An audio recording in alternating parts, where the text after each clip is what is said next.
Most players never visit, or they hardly visit, the zone. In fact, they live in what I call the anti-zone. What is the anti-zone?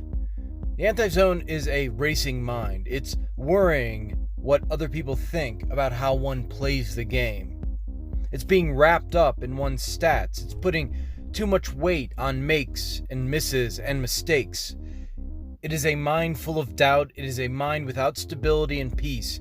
It is a head full of junk thoughts. The inner images in one's mind and the self-talk in one's mind is depressing and or frantic. It is a body that is tense, that is overflowing with adrenaline. It is a body that is not being smooth and is too aggressive. It is breathing too fast and having awful body language and facial expressions. It's overreacting to anything that happens. It's being emotional. It's being sensitive to trash talk. It's hearing every little thing the crowd says and taking it personally. It is a mind that is listening and then reacting to trivial and unimportant things. It is a mind that is not responding calmly and confidently to the information that is coming in. It is a mind that cannot filter out the noise and distraction. It is a mind that is reeling. The anti-zone is when a player ignores the rhythm of the game, tries to run roughshod over the game's natural tempo. The anti-zone is forcing shots, forcing passes, overreaching on defense. It is a lack of awareness of what the other team is doing and what one's own team's game plan is. The anti-zone is sort of stupid and brutish. It's ugly basketball. The anti-zone is too much thinking. It is worrying about form and a lack of faith in one's skills. It is feeling the mechanics of your shot consciously rather than letting the subconscious dominate. The anti-zone is things moving way too fast. The anti-zone is frustration, anger, and likely tears. Underlying the anti-zone is often depression and anxiety and rage. The anti-zone is full of excuses. The anti-zone is blaming others. The anti-zone is insecurity and far, far away from confidence. It is a lack of focus. It is the eyes that cannot lock onto the target and that cannot see the whole floor. It's the opposite of the zone, in that it seems when a player is in the anti-zone, when they shoot, their eyes are all over the place.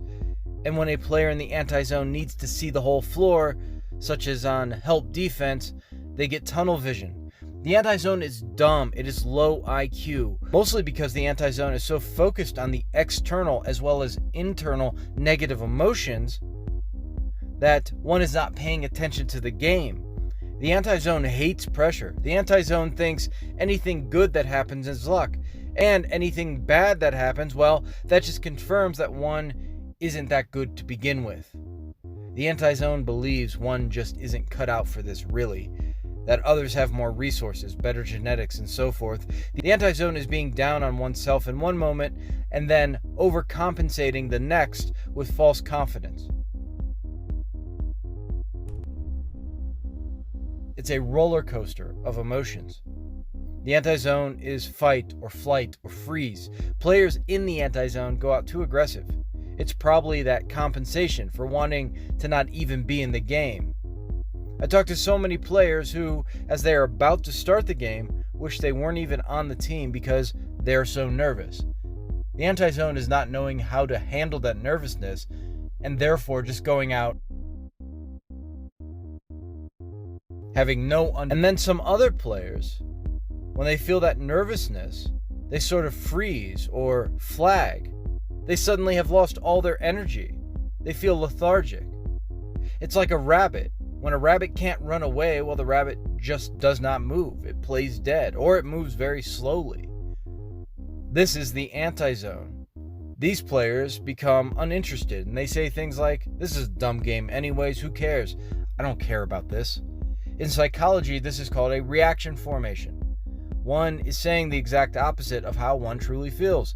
The truth is one does care, and the game is important to you. In the anti-zone, you're doing the opposite of what you really want to have happen. The anti-zone brings up a bunch of psychological junk. But the anti-zone has an antidote. It is learning to understand your mind and to train your mind. It is learning how to speak to yourself and how to use the images in your mind to empower you. It is learning how to control your breath and calm the...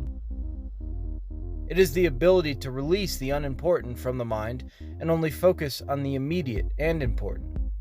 It is to allow the subconscious to erupt in the game and allow that to play through you. The anti-zone is built just like the zone is built. The anti-zone is built in practice and preparation. That is, the anti-zone is built by a lack of practice and preparation. The anti-zone is the accumulation of non-serious work on your game, inconsistent work on your game. It is built by not training your mind for the game. Remember this, doing nothing also builds things. It builds things that are ugly and that fall down in the slightest breeze. It's useful to understand the anti-zone. The same way it is useful to look at people who went the wrong way in life